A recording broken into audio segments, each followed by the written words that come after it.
અહીંયા ધ્યાન આપજો. હવે ગઈકાલની રામકથામાં આપણે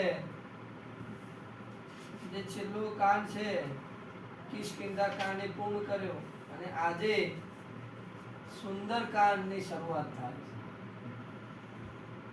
તો આ સુંદર કાંડ એ રામચરિત માનસનો 5મા નંબરનો કાંડ છે અને એમાં પ્રભુ શ્રી હનુમાનજી મહારાજે તે શ્રી રામજીનું કાર્ય કર્યું, શ્રી રામજીનું કાર્ય કર્યું એનું વર્ણન એમાં આપેલું છે. અહીં તુલસીદાસજી મહારાજે શરૂઆતમાં 3 મંત્રો આપ્યા છે અને સુંદરકાંડની શરૂઆત કરે છે. તુલસીદાસજી મહારાજ પહેલા મંત્રમાં જે રાજાઓના શિરોમણી છે, જે રઘુકુળમાં શ્રેષ્ઠ, કરુણાની ખાણ અને માયાથી મનુષ્ય રૂપે જે દેખાય છે, કમળ જેવા જેમના નેત્ર છે અને શેષજી ઉપર જે બિરાજે છે એવા શ્રી રઘુનાથજીને તુલસીદાસજી વંદના કરે છે. બીજા મંત્રમાં પ્રભુને કહે છે તુલસીદાસજી મહારાજ બીજા મંત્રમાં, કહે રઘુનાથજી મારી અંદરથી હું જે કહું છું એ સત્ય જ કહું છું અને મારી અંદરથી એવી ભક્તિ પ્રગટ થાવ કે જે મારું મન છે ને એ ભક્તિમય થઈ જાય, અંદરથી કોઈ પણ કામ વાસના રહે, કામ વાસના દૂર થઈ જાય, ભક્તિ વાળું મારું હૃદય થઈ જાય એવી પ્રભુને પ્રાર્થના બીજા મંત્રમાં કરે છે. ત્રીજા મંત્રમાં તુલસીદાસજી મહારાજ જેમના થકી પ્રભુ રામજી મળ્યા તુલસીદાસજી, એવા હનુમાનજી મહારાજ કે જેઓ અતુલ બળના ધામ છે અને વાનરોમાં શ્રેષ્ઠ છે, અતુલ બળના ધામ છે અને શ્રેષ્ઠ બુદ્ધિશાળી છે, એવા હનુમાનજી મહારાજને, પવન પુત્ર હનુમાનજી મહારાજને વંદન કરે. છેલ્લે આપણે જોયું હતું કે સમુદ્રના તટે બધા વાનરો પહોંચી જાય છે અને કોઈ પણ વાનર સમુદ્ર 100 યોજન 100 યોજનનું અંતર જે કહેવાય એ બાંધી નહીં શકતા, એટલે હનુમાનજી મહારાજને જાંબુવનજી કહે છે કે હનુમાનજી તમે તો બળના ધામ છો, તમારામાં તો એટલું બળ છે કે તમે આ પૃથ્વીને પણ દડો બનાવીને રમી શકો. તો હે હનુમાનજી મહારાજ આપ કેમ ચૂપ થઈને ઊભા છો? હનુમાનજી મહારાજની જે શક્તિઓ યાદ કરાવે છે ને હનુમાનજી મહારાજના અંગે અંગમાં શરીર પુલકિત થઈ જાય છે. હનુમાનજી મહારાજ કહે છે જય શ્રી રામ કહીને વિશાળ રૂપ, પર્વત જેવું રૂપ બનાવી દે છે. હનુમાનજી મહારાજ કીધું કે જાંબુવનજી હું ઈચ્છું તો એ ત્રિકૂટ પર્વતને ઉપાડીને પ્રભુના ચરણોમાં મૂકી દઉં. એ જાંબુવનજીએ કહ્યું કે હનુમાનજી તમારે ખાલી સીતાની શોધ કરવાની અને રઘુનાથજીને જાણ કરવાની. રઘુનાથજી સ્વયં એટલા શક્તિશાળી છે કે રાક્ષસોનો નાશ કરી અને આ ત્રિલોકનો એમનો યશ પ્રાપ્ત કરશે.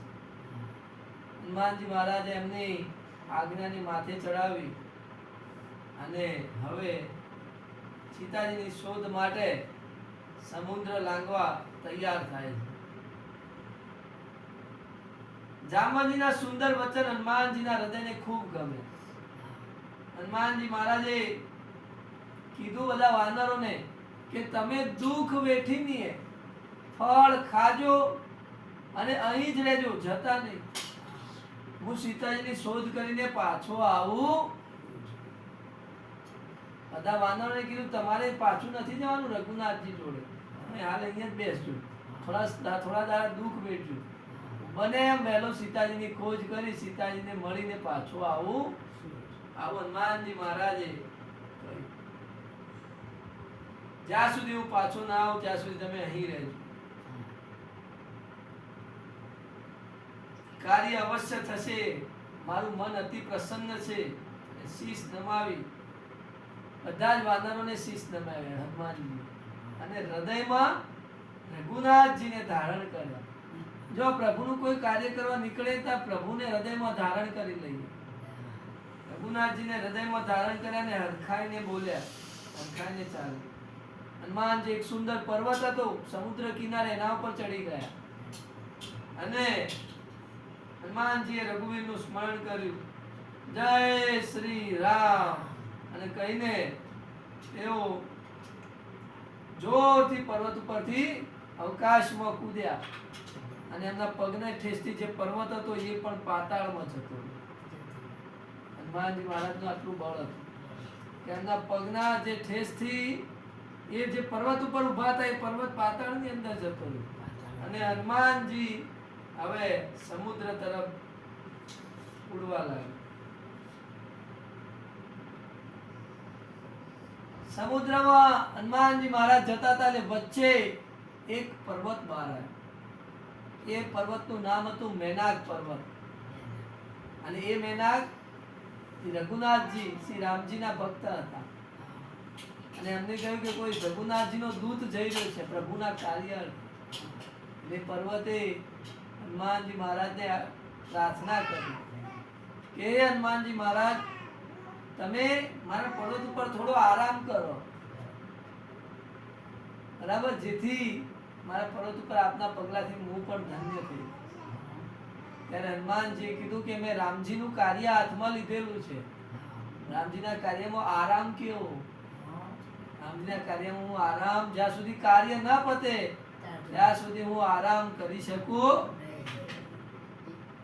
હનુમાનજી એમની જે મેનાક પર્વત પર વિશ્રામ કરવાની વિનંતી હતી એમને પ્રેમથી ના પાડી અને પર્વત પાછો દરિયામાં જતો રહ્યો અને હનુમાનજી આગળ ચાલ્યા.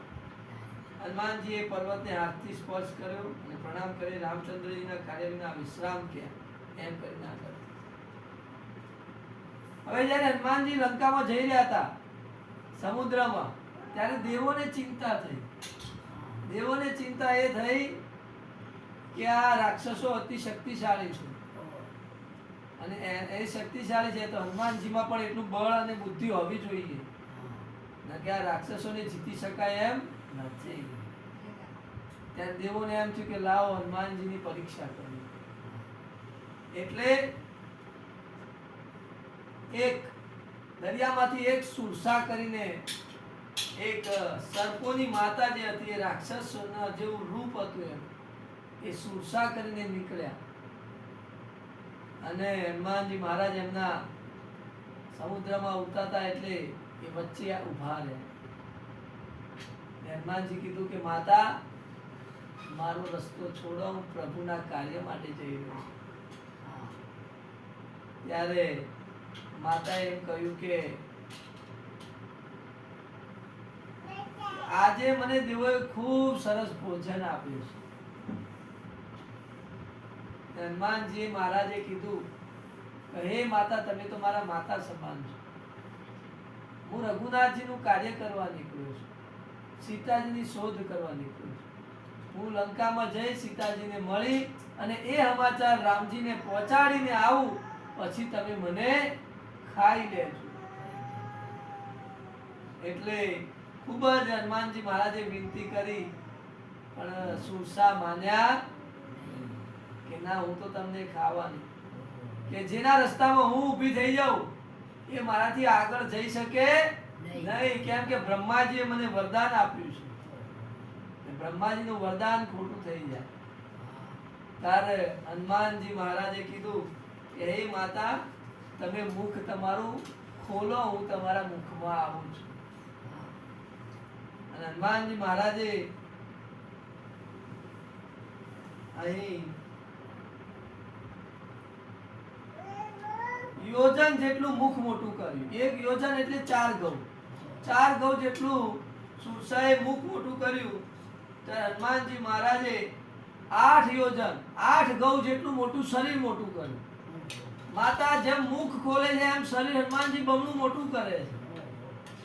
હનુમાનજી મહારાજે માતાએ 16 યોજન જેટલું મુખ મોટું કર્યું. હનુમાનજી મહારાજે 32 યોજન જેટલું પોતાનું શરીર બનાવ્યું. એટલે માતાને હવે ખાવા માટે મુખ તો મોટું જ પહોળું કરવું પડે. કોળિયો જેટલો મોટો એટલું મુખને મોટું કરવું પડે. એટલે હનુમાનજી મહારાજની જે વિશાળ શરીર ધારણ કર્યું તો માતાએ એનાથી પણ બમણું એનું મુખ મોટું કર્યું અને બહુ મુખ પહોળું કરાયું. હનુમાનજી મહારાજે અહીં સાંભળવા જેવું છે. બહુ મુખ પહોળું કરાયું અને પછી હનુમાનજી મહારાજ નાના થઈ ગયા, મચ્છર જેવા. એટલે મુખની અંદર ગયા અને માતા મુખ જેવું બંધ કરવાના હતા, તરત બહાર આવી ગયા. એટલે માતા જે સુરસા હતા એમની આ બુદ્ધિને જોઈને બહુ વખાણી. બળ અને બુદ્ધિ બંને જોવા મળ્યું. એક તો પોતે વિશાળ રૂપ લીધું એમનું બળ, અને નાના બનીને મુખમાંથી જેવું મુખ બંધ કરવાનું થયું એટલી કરી તો બહાર પણ આવી ગયા હનુમાનજી. અને હનુમાનજી મહારાજે કીધું કે હે માતા, તમારું બ્રહ્માજીનું વચન ખોટું થવા દઉં નહીં. તમારું બ્રહ્માજીનું વચન ખોટું નહીં થવા દો. અને માં તમારું આ વચનને સાચવ્યું. અને ત્યારે એ સુરસા એક દિવ્ય સ્ત્રીનું રૂપ લીધું અને કહ્યું કે મને દેવોએ મોકલી હતી તમારી પરીક્ષા લેવા. તમે રામચંદ્રના કાર્યમાં સફળ થશો. કેમ થશો? કેમ કે તમારો બળ અને બુદ્ધિ છે. હનુમાનજી અતુલિત બળ છે, બુદ્ધિના ભંડાર છે. તમે સફળ થશો એવા આશીર્વાદ આપ્યા. હનુમાનજી એમના આશીર્વાદ ગ્રહણ કરી ખૂબ જ આનંદિત થયા. હવે હનુમાનજી મહારાજ પાછા આગળ જાય છે સમુદ્રમાં. આગળ જાય છે એટલે સમુદ્રમાં એક રાક્ષણી રહેતી હતી જે હવામાં ઉડતા પશુ પંખીઓ એને પણ ખાઈ જતી. અને એને એવું વરદાન હતું કે એ પડછાયો પણ પકડી શકે. પશુ પંખીનો પડછાયો જે ઉડતા હોય, જે પાણીમાં પડતો હોય, એ પડછાયો પકડે એટલે પેલું પક્ષી પકડાઈ જાય. એને આ રીતે હનુમાનજી મહારાજ સાથે પણ કર્યું. હનુમાનજી મહારાજનો જે પડછાયો હતો એ રાક્ષણીએ પકડ્યો. હનુમાનજી મહારાજે જે રાક્ષણી હતી એ હનુમાનજી મહારાજનો જે પડછાયો દરિયામાં પડતો હતો, ઉડતા હતા, એમનો પડછાયો પકડ્યો એટલે હનુમાનજી પકડાઈ ગયા અને એ સીધા એમને મુખમાં નાખી દીધા. હનુમાનજી મહારાજે એને મારી નાખી. હનુમાનજી મહારાજે એમને મારી નાખી અને બહાર નીકળી ગયા. અને પછી ત્યાં આગળ ચાલે. રાક્ષણીનો મોઢામાં નાખી હનુમાનજી મહારાજે એમનું મૃત્યુ કરી નાખ્યું ગદાના પ્રહારથી. અને એ આગળ ચાલે. નહીં કહેતા કે રઘુનાથજીનું કોઈ પણ કાર્ય કરવા નીકળે, રસ્તામાં ગમે એટલા સંકટ આવે, પણ આપણામાં જો બળ અને બુદ્ધિ હોય તો એ સંકટને પાર કરીને આપણે આગળ નીકળી જઈ શકીએ. સંકટ કેટલું આવ્યું. હનુમાનજી મહારાજ આગળ ચાલ્યા એટલે સરસ મજાનું એક સામે એક વન હતું અને વનમાં ઘણા બધા પુષ્પો હતા અને ભમરાઓ ગુંજન કરતા. જોયું તો હનુમાનજી મહારાજ ત્યાં જઈને જોયું તો એક વિશાળ પર્વત હતો અને વિશાળ પર્વત પર પક્ષી અને પશુઓના સમૂહ હતા. અહીં શંકર ભગવાનજી કહે છે માં પાર્વતી, ઉમાન કચુ કપી કઈ અધિકારી પ્રભુ પ્રતાપ જો કાલઈ ખાઈ. અહીં ભગવાન શિવજી માં પાર્વતીને કહે છે, આ કથા કહે છે કે આમાં હનુમાનજીની કોઈ મોટાઈ નથી. જે હનુમાનજીમાં બળ અને શક્તિ છે એ પ્રભુ રામજીની હનુમાનજી પર કૃપા. પ્રભુ રામજી હનુમાનજી પ્રત્યે વિશેષ પ્રેમ રાખે છે, કરુણાના સાગર છે. એટલે હનુમાનજી એમાં કોઈ મોટાઈ નથી, એમાં જે પણ શક્તિ છે એ રામજીની છે, એ પ્રભુ વાત કરે છે. હવે હનુમાનજી મહારાજ ત્યાં પર્વત પર પહોંચ્યા તો એક લંકા કરીને એક મસ્ત નગરી હતી. નગરીનો જે કોટ હતો એ ઊંચો હતો, નગરીનો કોટ ઊંચો હતો અને સોનાથી બનેલો હતો, અને અંદર ચમકતા મણિયો હતા, મણી જે ચમકે ને એવા મણિયો હતા. તેની ચારે બાજુ કોટ સોનાનું સુંદર નગર હતું, શણગારેલું નગર. કેટલાય બધા ઘોડાઓ અને રથ હતા ત્યાં, અને રાક્ષસો ખૂબ હતા, રાક્ષસોના ટોળે ટોળા હતા. હનુમાનજી મહારાજે જોયું કે નગરમાં વન, કોઈ વન છે, બાગ છે, ફૂલવાડી છે, તળાવ, કુવા, બાવળીઓ હતી. મનુષ્ય, નાગ, દેવો અને ગંધર્વોની કન્યાઓ તે આ પોતાના સૌંદર્યથી મુનિઓના મનને મોહી લે છે. હનુમાનજી મહારાજે જોયું કે દુષ્ટ રાક્ષસો નગર, જે લંકા નગરી હતી અને ચારે બાજુથી રખેવાળી કરતા હતા, અને ભેંસો, મનુષ્યો, ગાયો, ગધેડા, બકરાઓ એને રાક્ષસો ખાઈ રહ્યા હતા. રાક્ષસો મોસ માટી ખાતા. હનુમાનજી મહારાજને થયું કે પ્રભુમાં, રામજીમાં એવી શક્તિ છે કે આ બધાને પરમધામ મોકલી દેશે. હનુમાનજી મહારાજને વિચાર આવ્યો કે હવે આટલા બધા રાક્ષસો રખેવાળી કરે છે તો હાલ મારે જવું નથી. હનુમાનજી મહારાજે કીધું કે રાત્રે હું જાઉં, રાત પડે એટલે. અને હનુમાનજી મહારાજે નાનું મચ્છર જેવડું રૂપ લઈ લીધું, જે મચ્છર આવે ને એવું આટલું નાનું રૂપ લઈ લીધું, સૂક્ષ્મ રૂપ, સિંહ દિખાવા, સૂક્ષ્મ એકદમ નાનું રૂપ લઈ લીધું. અને રાત્રિ પડી એટલે હનુમાનજી મહારાજ ચાલતા ચાલતા લંકામાં જવા નીકળ્યા. હવે લંકાનું જે મોટું દ્વાર હતું, જે દરવાજો હતો, હનુમાનજી જયારે લંકા તરફ નીકળ્યા ત્યારે રામજી અને લક્ષ્મણજીનું નામ પહેલા મનમાં સ્મરણ કર્યું. હે પ્રભુ, તમે જ મારું કાર્ય પાર પાડજો. એવા દિવ્ય ભાવ સાથે હનુમાનજી મહારાજ લંકા તરફ નીકળ્યા. હનુમાનજી મહારાજને એમ હતું કે હું તો નાનો છું, અંદર જતો રહીશ. પણ દરવાજે, જે લંકાનો દરવાજો હતો, ત્યાં એક રાક્ષણી હતી, ત્યાં રખેવાળી કરતી હતી. એનું નામ હતું લંકિની. લંકિની હતી અને ભગવાન બ્રહ્માજી એને લંકાની રક્ષા કરવા માટે મૂકી, બ્રહ્માજી. અને હનુમાનજી મહારાજ ચાલતા જતા હતા એટલે એમને પકડી લીધા. કહે મૂર્ખ, મને પૂછ્યા વગર અંદર કેમ જાય છે? ક્યાં ચાલો જાય?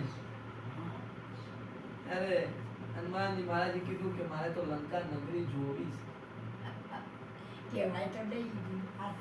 એટલે કે તમે લંકા નગરી નહીં જાઓ, પણ સીધા અહીંયા હું પૂરી તમને મોકલી દઉં.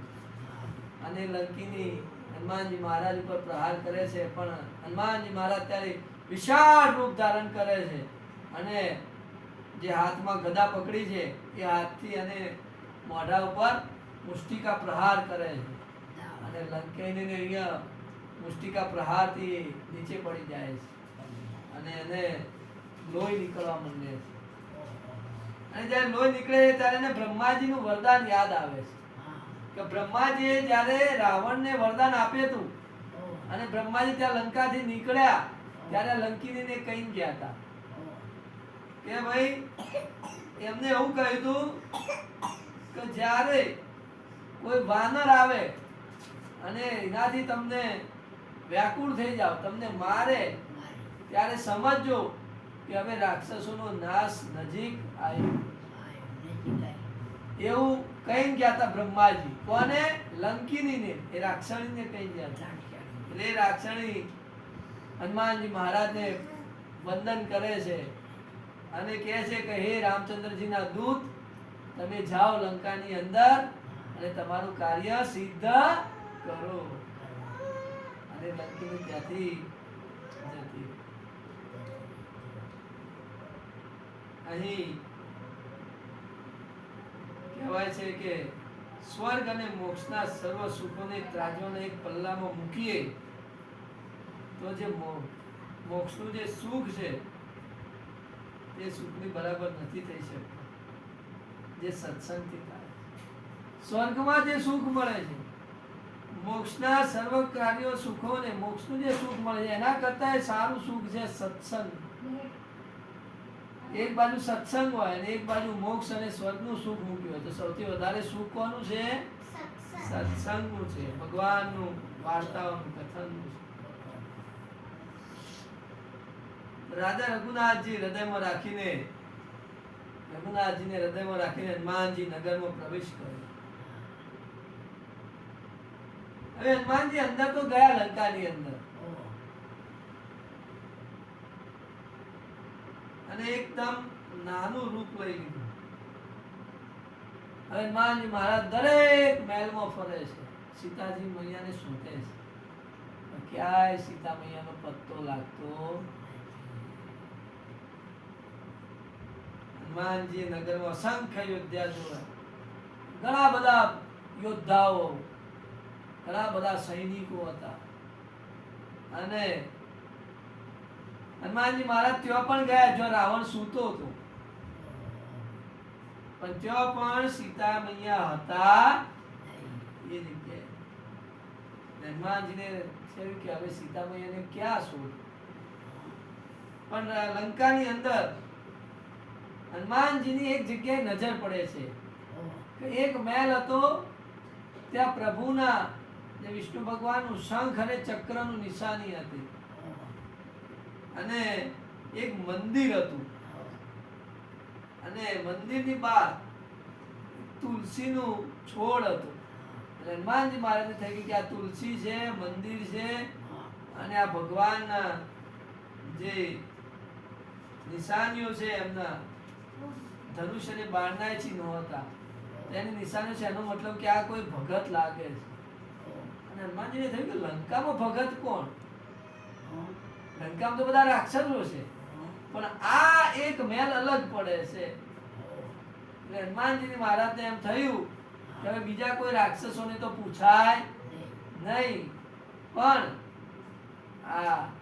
આ જે મહેલમાં જોયું તો એક સૂતા હતા અને જાગ્યા અને જાગીને શ્રી રામ બોલાય છે. એટલે હનુમાનજી મહારાજને થયું કે આ સજ્જન કોણ છે, આ સાધુ પુરુષ જેવા કોણ છે લંકાની અંદર, રાક્ષસોની અંદર.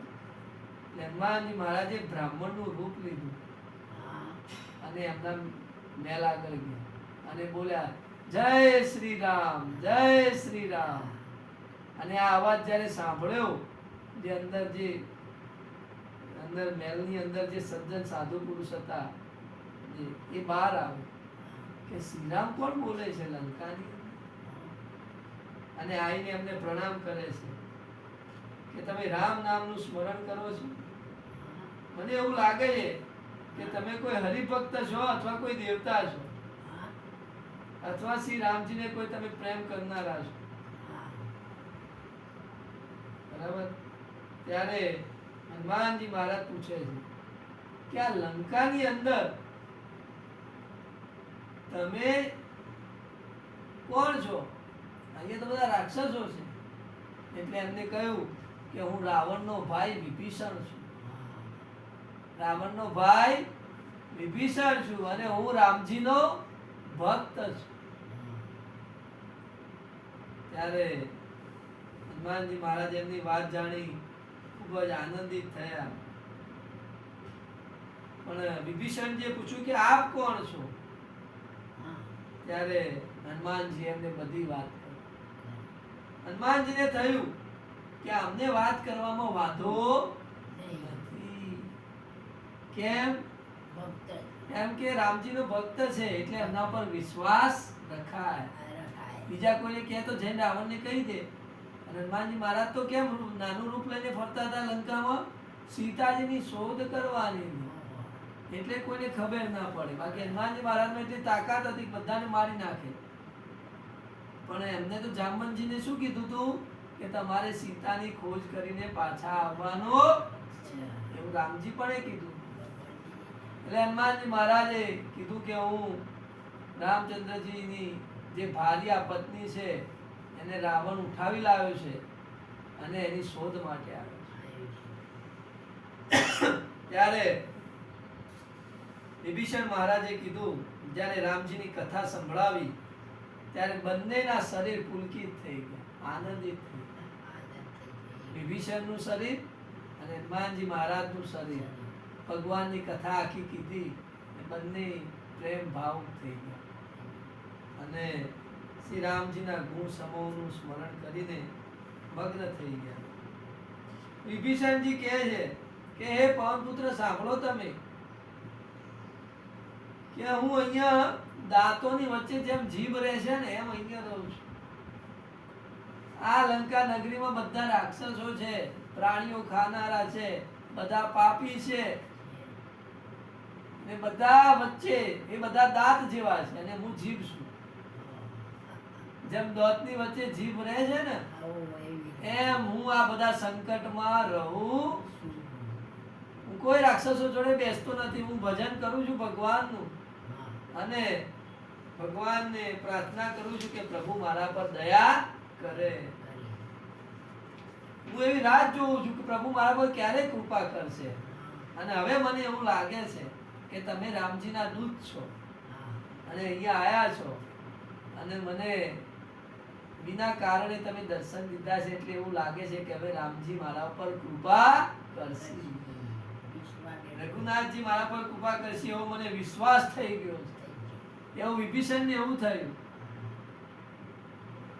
એટલે અહીં તુલસીદાસજી કહે છે, અબ મોહી બાબ રોષ હનુમંતા बिनु हरि कृपा मिलहि नहीं संता. અહીં વિભીષણજી કહે છે કે રામજી વગર, રામજીની કૃપા વગર મને કોઈ સંત મળે, હરિની કૃપા વગર સંત નથી મળતા. એટલે હવે તમે મને મળ્યા છો એ મારા હરિની કૃપા લાગે. પછી અહીં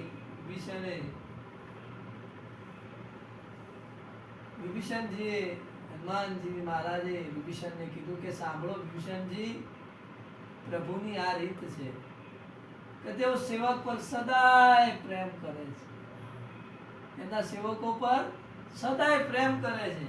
એટલે એક તુલસીદાસજી લખ્યું છે, કરહી સદા સેવક પર પ્રીતિ. પ્રીતિ એટલે પ્રેમ. રામજી પોતાના જે સેવક છે, ભક્તો છે, એમના પર ખૂબ પ્રેમ કરે છે, ખૂબ દયા કરે છે. અને પછી હનુમાનજી મહારાજ કહે છે વિભીષણ કે હું તો વાનર છું, ચંચળ મગજ વાળો છું, મન ચંચળ છે, હું તો વાનર છું. કોઈ અમારું નામ દઈ દે સવારે તો એને ભોજને ના મળે, એવો છું. અને મને પ્રભુએ મારા ઉપર શું કરી છે? કૃપા કરી છે. અને જો કે હું કેટલો બળશાળી થઈ ગયો છું. આ મારું બળ છે પ્રભુની દયાનું છે, પ્રભુની કૃપાનું છે. જો હનુમાનજી મહારાજને પોતાના બળ ઉપર કોઈ અભિમાન નથી, જે છે પ્રભુનું છે. આપણને જે પણ સુખ મળ્યું છે એ પ્રભુએ આપેલું છે. આપણી મહેનતથી મળે એવું નથી હોતું. મહેનત તો ખરી, પણ પ્રભુની દયા છે તો મળે. એટલે હનુમાનજી મહારાજના આંખોમાં અને વિભીષણના આંખોમાં બંનેમાં પ્રેમનો આંસુ આવી, કારણ કે બંને ભગત ભેગા થયા. અને વિભીષણને તો આવું કોઈ મળ્યું જ નતું. કેટલા વર્ષો પછી કોઈ સંત એમના દ્વારે આવ્યા અને રામજીના દૂત આવ્યા. વિભીષણ તો ખૂબ આનંદિત થઈ જાય છે. અહીં કહે છે કે રામજી આવા પ્રભુ છે તોય લોકો એમને ભજતા નથી. અમુક ટાઈમ વિષયો તરફ જાય છે. લોકો વિષયો છોડીને પ્રભુને ભજવા જોઈએ. તો દુઃખી કેમ નથી? માણસ એમને ભજે નહીં તો દુઃખી જ થાય ને. અને ભગવાનને યાદ કરવા જોઈએ. હવે વિભીષણજીએ કહ્યું હનુમાનજી મહારાજને કે જાનકીજી તમને ક્યાંય મહેલમાં મળશે નહીં. જાનકીજી કોઈ મહેલમાં છે જ નહીં. હનુમાનજી મહારાજે કીધું કે હું ક્યાં જઈને છું એમને મળું. તો વિભીષણજીએ કહ્યું કે જાનકી માતા જો આપ મળવા માંગતા હો તો એ હાલ અશોક વનમાં છે. અશોક વનમાં. હા, અને અશોક વનમાં એ અશોક વૃક્ષની નીચે માતા સીતા ત્યાં બેઠેલા છે. હવે હનુમાનજી મહારાજ એમને પ્રણામ કરી અને ત્યાંથી રજા લે છે અને નાનું રૂપ લઈ લે છે અને જ્યાં સીતા મૈયા બેઠા હતા અશોક વૃક્ષની નીચે ત્યાં હનુમાનજી મહારાજ વૃક્ષની આડમાં છુપાઈ જાય છે. નાનું મચ્છર જેવડું રૂપ. હવે હનુમાનજી મહારાજે જોયું તો રાત્રિના 4 પ્રહર થઈ ગયા એટલે સવારના લગભગ 5-1 વાગ્યા છે સવારના. અને હનુમાનજી મહારાજે સીતામૈયાને જોયા તો શરીર દુબળું થઈ ગયું છે, માથે જટા છે અને હંમેશા રઘુનાથજીનો જપ કરે છે. સીતામૈયા જોયું તો જાનકીજીએ પોતાની આંખોને પ્રભુના ચરણમાં લગાવી રાખ્યા છે. રામજીના ચરણ કમળમાં લીન છે. જાનકીજીની આ દશા જોઈને હનુમાનજી મહારાજ ખૂબ જ દુઃખી થઈ ગયા. વૃક્ષના પોદળામાં છુપાઈને ભગવાન હનુમાનજી જોવે છે અને વિચાર કરવા લાગ્યા કે આમનું દુઃખ કઈ રીતે દૂર કરવું. હનુમાનજી મહારાજ એવું વિચારે છે. એટલામાં હનુમાનજી મહારાજ આવું વિચારતા હતા એટલામાં રાવણ ત્યાં આવે છે ઘણી સ્ત્રીઓને લઈને અને સીતાને સમજાવવા લાગે છે. સામ દામ ભય ને ભેદ બતાવે, બીવડાવે છે, લાલચ આપે છે. શું કહે છે? રાવણ કહે છે કે હે સીતે, હે સુમુખી, આ મંદોદરી છે એને પણ તારી દાસી બનાવી દો. રાવણની પત્નીનું નામ શું છે? મંદોદરી. કે તારી દાસી બનાવી દો. બરાબર? તું એકવાર મારી સામે જો. સીતાને સીધીને શું કહે છે? તું એકવાર મારી સામે જો. ત્યારે જાનકીજી જે તણખલું છે એ તણખલાની આડમાં રઘુનાથજીનું સ્મરણ કરીને જવાબ આપે છે કે હે દસમુખ, હે દસમુખી, હે અભિમાની રાવણ, તું તો આજ્ઞા જેવો છે.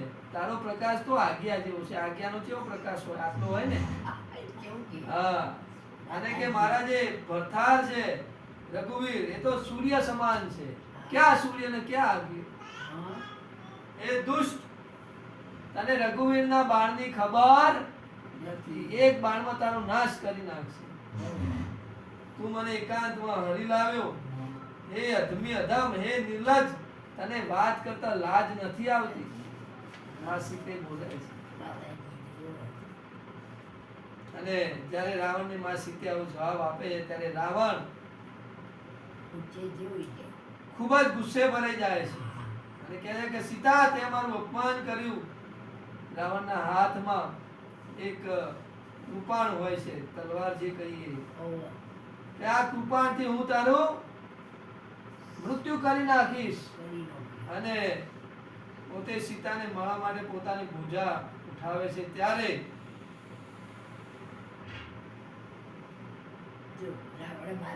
પ્રભુની રાવણ ઉઠાવે છે ત્યારે મંદોદરી છે એમને વાળે છે. અને સીતાજી ત્યારે જવાબ આપે છે કે હે 10 ગ્રીવ, હે 10 માથાવાળા રાવણ, મારી ભુજા, પ્રભુના જે ભુજા છે શ્યામ કમળની જે માળા સમાન, જે સુંદર હાથીની સૂંઢ જેવી પ્રભુની ભુજા છે એ મારા કંઠમાં પડશે તો આ તારી ભયાનક તલવાર મારા કંઠમાં ભગવાનની ભુજા પડશે, રામજીની ભુજા પડશે, તો તારી તલવાર પડશે. આ મારું પ્રણ છે. હવે જે તલવાર હતી અને પ્રાર્થના કરે છે સીતા મૈયા, રઘુનાથજીની વીરાની અગ્નિથી ઉત્પન્ન મારા દેહને તું હરી લે. તલવારને પ્રાર્થના કરે છે કે મારા દેહને તું હરી લે. બરાબર. હવે મને દુઃખ સહન થતું, મારા દુઃખના બધા ભારને તું હરી લે. તલવારને એ પ્રાર્થના કરે છે. અને ત્યારે રાવણ મારવા જાય છે ત્યારે મય દાનવની જે પુત્રી મંદોદરી છે રાવણને પકડે છે અને કહે છે કે સ્ત્રી ઉપર હાથ ઉઠાવાય, નીતિ સમજાવે છે. અને હવે રાવણ બધી જે સીતાની જે સંભાળ રાખનારી બીજી રાક્ષણીઓ હોય છે ને એમને કહે છે કે આને બરાબર ભય આપો ને સમજાવો. જો એક મહિનામાં જો આ મારું કહેવું નહીં માને સીતા તો આ તલવારથી એને મારી નાખીશ. રાવણે આવું કહીને ચાલ્યો. 1 મહિનાનો સમય આપ્યો. આ બધી ઘટના હનુમાનજી મહારાજ ઝાડની આડમાં છુપાઈને જોઈ રહ્યા છે ને અંદર દુખી.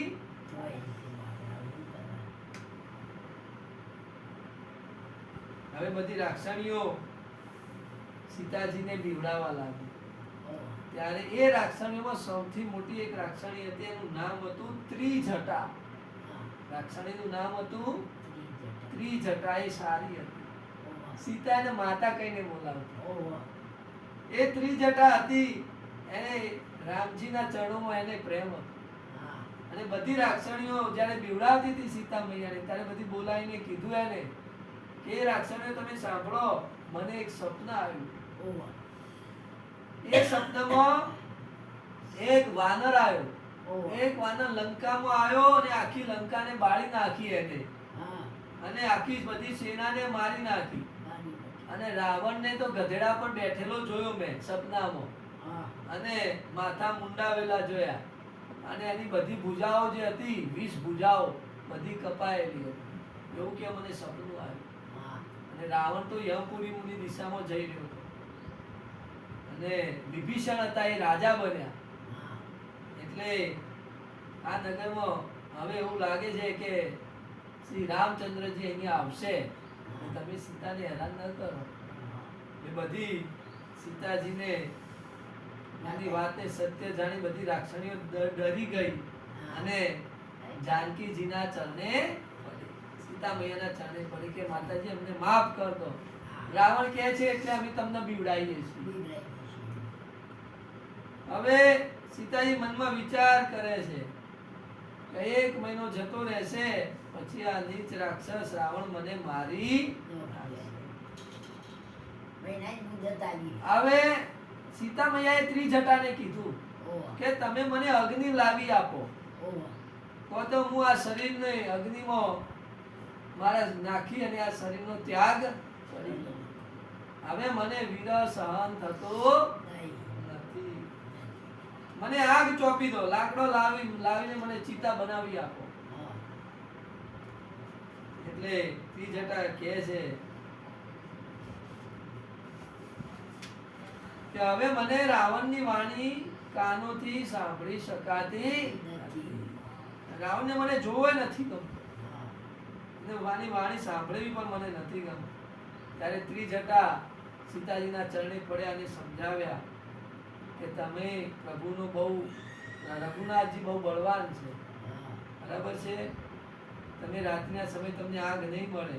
એમ કરીને ત્રિજટા ઘેર ચાલી. હવે સીતા મૈયા એકલા પડ્યા, કોઈ રાક્ષણી છે નહીં.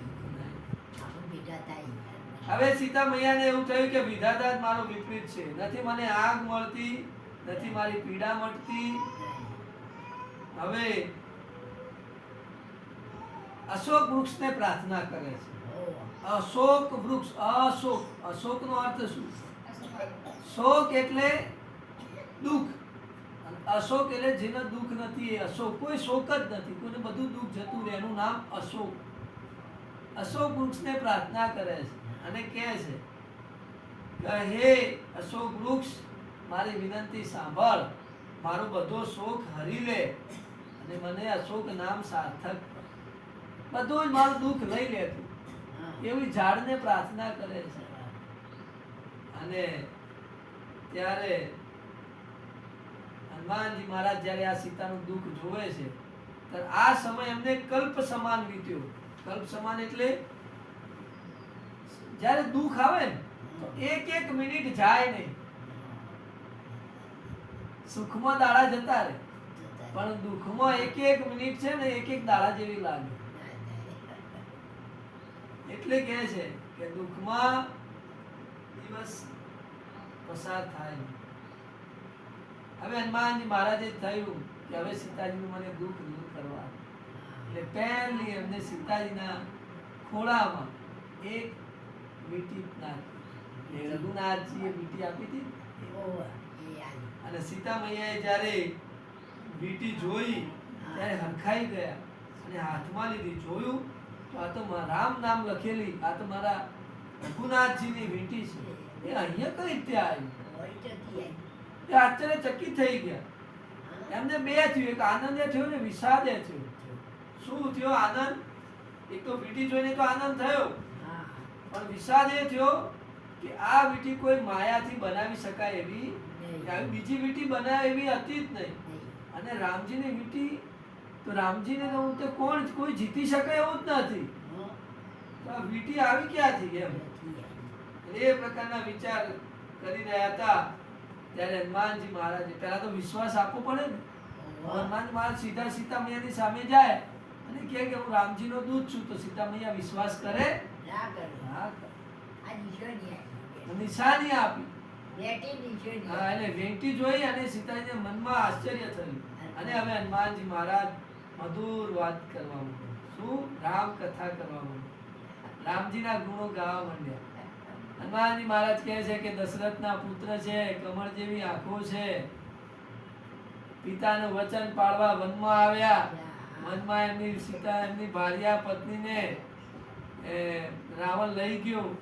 બધી વાત કરે છે અને સીતા મૈયા જ્યારે કાનોથી સાંભળે છે રામના ગુણો ત્યારે કહે છે કે કોણ છો તમે ને કોણ શું તમે આ રામજીની કથા કઈ રીતે જાણો છો?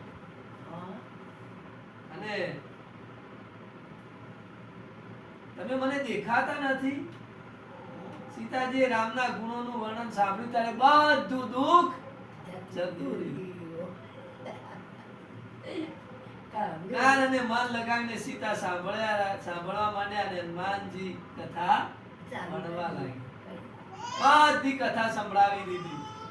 ત્યારે સીતા મૈયા ખુશ થઈ ગયા અને મને કે આ જે કથા સંભળાવી એ તમે મારી આગળ કેમ પ્રગટ થતા નથી?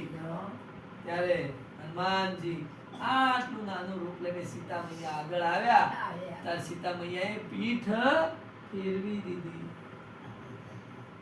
સીતાજીએ પીઠ ફેરને બેસી ગયા અને મનમાં આશ્ચર્ય થયું.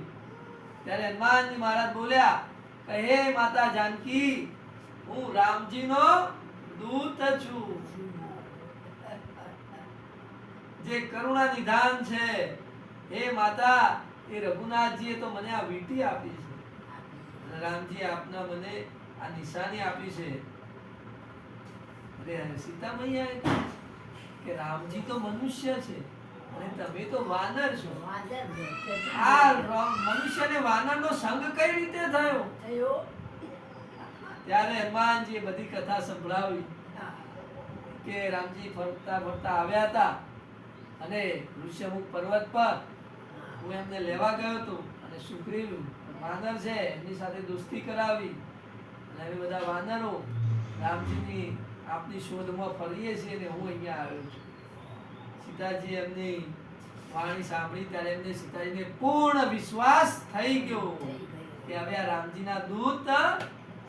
હવે સીતા માને એમની સાથે વાત કરવા તૈયાર થયા. સીતાજીને જાણી ગયું કે મન વચન અને કર્મથી રઘુનાથજીનો દાસ છે.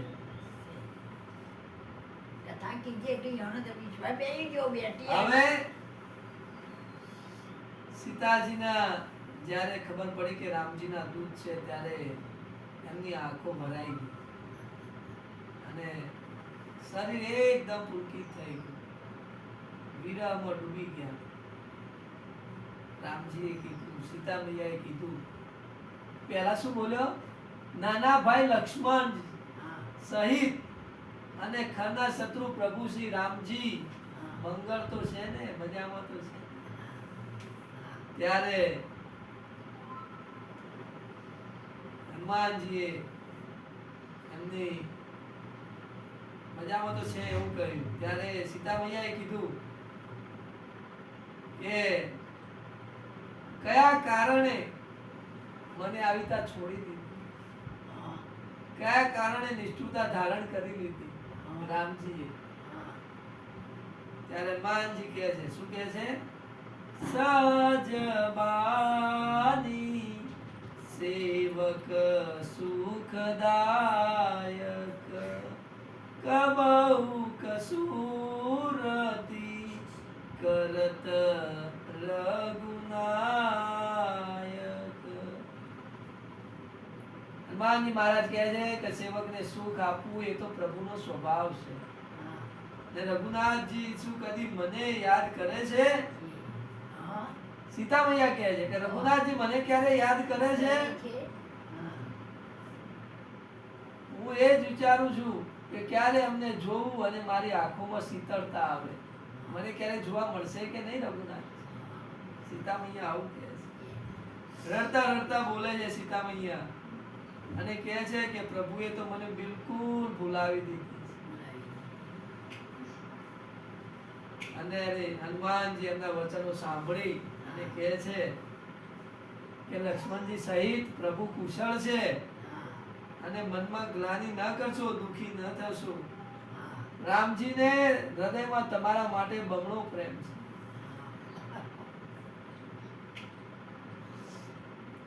હવે માતા, હવે ધીરજ ધરો અને રઘુનાથજીનો સંદેશો સાંભળો. આવું કહીને રઘુનાથજી હનુમાનજી પ્રેમથી ગદગદ થઈ ગયા અને નેત્રોમાં પ્રેમ જળ ઉભરાઈ આવ્યું. હવે સીતા મૈયા કહે છે, અહીં રઘુનાથજીનો સંદેશો કહે છે હનુમાનજી.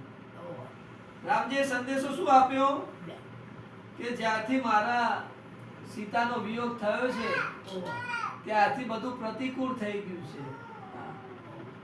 કેવું પ્રતિકૂળ થઈ ગયું છે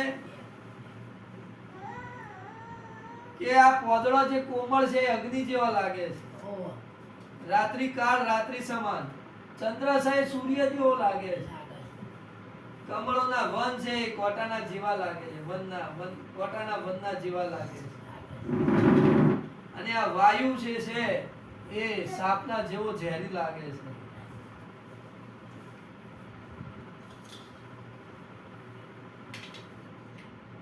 રામજી કહે છે કે હું અંદરથી ખૂબ દુખી છું, પણ મનનું દુઃખ કઈ નાખવાથી ઓછું થાય, પણ હું કોની આગળ મારું દુઃખ કહું?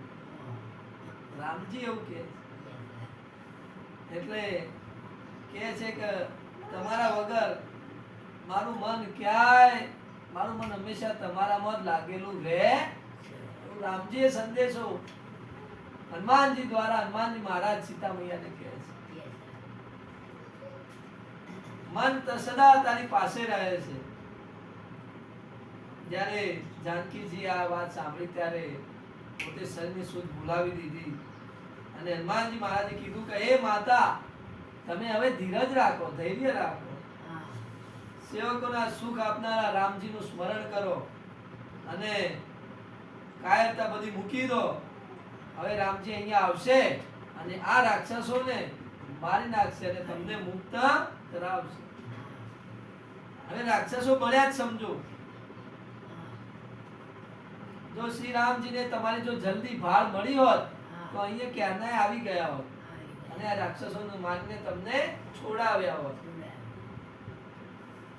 હનુમાનજી મહારાજ એ પણ કહે છે સીતા મૈયાને કે સીતા મૈયા, હે માતા, હું તમને અહીંયા રામજી પાસે લઈ જઈ શકું છું, મારામાં એટલી શક્તિ બળ છે, પણ મને પ્રભુની આજ્ઞા નથી. રામજીએ આજ્ઞા કરી નથી કે સીતા મૈયાને લઈ આવો. સીતા મૈયાને ખાલી ખોજ માટે એટલે ધીરજ ધરો, રામચંદ્રજી વાનરો સહિત અહીં આવશે અને રાક્ષસોને મારીને આપને લઈ જશે. હવે સીતા મૈયાને મનમાં એમ થાય છે, જ્ઞાની. સીતા મૈયાને મનમાં એમ થાય છે કે હનુમાનજી મહારાજ છે આવડા અને રાક્ષસોને શું મારશે. એટલે સીતા મૈયાને એમ કહ્યું હનુમાનજી મહારાજને કે હે પુત્ર, પુત્ર કહીને બોલાવે છે હનુમાનજી મહારાજને, દીકરા કહીને બોલાવે કે તમે તો આટલા નાના છો અને રાક્ષસો તો અતિ બળવાન છે. ત્યારે હનુમાનજી મહારાજે એમનો આ જે શરીર, જે મનમાં શંકા હતી એ દૂર કરવા માટે હનુમાનજી મહારાજે વિશાળ રૂપ ધારણ કર્યું. કે લો માતા જોઈ લો, તમારા પુત્ર આવડો મોટો છે. સુમેરુ પર્વત થી મોટું રૂપ ધારણ કર્યું હનુમાનજી મહારાજે. ત્યારે સીતાજીના મનમાં વિશ્વાસ થઈ ગયો કે મારો પુત્ર બહુ શક્તિશાળી છે. પછી હનુમાનજી મહારાજ ફરીથી નાનું રૂપ માતા. હનુમાનજી મહારાજ કહે છે કે વાનરોમાં બહુ બુદ્ધિ હોતી નથી, પણ મારા રામજીની કૃપા છે એનાથી હું અતિ બળવાન છું માતા. ત્યારે હનુમાનજી મહારાજની વાણી સાંભળીને સીતા મૈયા અહીં હનુમાનજી મહારાજને આશીર્વાદ આપે છે. શું આશીર્વાદ આપે છે? કે તમે બળના અને શીલના ભંડાર થાઓ. હનુમાનજી મહારાજે કીધું કે મારામાં બળ નથી, આ તો રામજીએ મને બળ આપ્યું છે. ત્યારે માતા તરત આશીર્વાદ આપી દે છે સીતા મૈયા કે તમે બળના અને શીલના, તમારું બળ અને શીલ એટલે તમારું ચારિત્ર, તમે ભંડાર થશો, ખૂબ બળ થશે તમારું. બીજું સીતા માતાએ વરદાન આપ્યું. શું આપ્યું હનુમાનજી મહારાજને? સીતા માતાએ વરદાન આપ્યું કે તમે અજર અમર અને ગુણોના ખજાના થાઓ. હનુમાનજી મહારાજને અજર અમર બનાવી દીધા સીતા મૈયાએ. અને રઘુનાથજી તમારા પર બહુ કૃપા કરે. જ્યારે હનુમાનજી મહારાજે આ સાંભળ્યું કે પ્રભુ મારા પર કૃપા કરે, ત્યારે હનુમાનજી મહારાજની આંખોમાં આંસુ આવી ગયા અને પ્રેમ મગ્ન થઈ ગયો. તો હવે હનુમાનજી મહારાજે સીતા મૈયાનું બધું જ દુઃખ હરી લીધું. અને અહીંયા જ્યારે હવે નીકળવાનું હતું ત્યારે હનુમાનજી મહારાજે કીધું કે માં ધીરજ રાખજો, રામજી આવશે, મને મિલાવશે ને હવે હું રજા લઉં છું, હું જાઉં છું. એટલે માતાને કીધું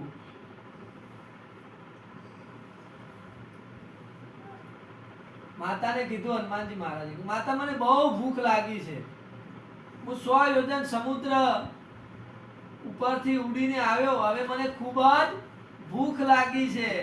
એટલે માતાએ કીધું કે અહીંયા વન છે, ત્યાં તમે ફળો ખાઈ શકશો, પણ ધ્યાન રાખજો ત્યાં રાક્ષસોની રખેવાળી ખૂબ છે. અને હવે હનુમાનજી મહારાજ ભોજન કરવા માટે એ વનમાં જાય. આજની કથા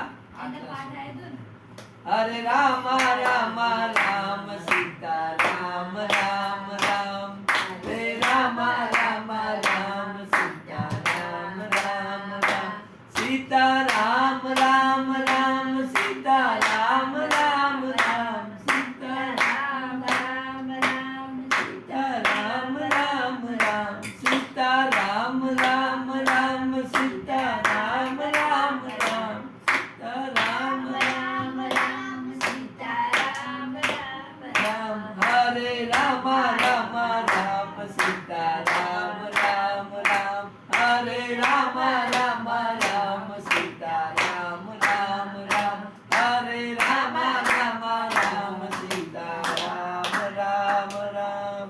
બોલો સિયાવર રામચंद्र भगवान की जय, जानकी मात की जय, पवन पुत्र हनुमान की जय, उमापति महादेव की जय, अम्बे मात की जय, परम पूज्य गोस्वामी तुलसीदास जी महाराज की जय, रामचरितमानस भगवान की जय, ओ आज के आनंद की जय. ओम नमो पार्वते पते, हर हर महादेव. મોહન પડ્યા છે હાથ કર્યો ભાઈ, પણ જ્યાં દેખો ચાલો, પપ્પા ના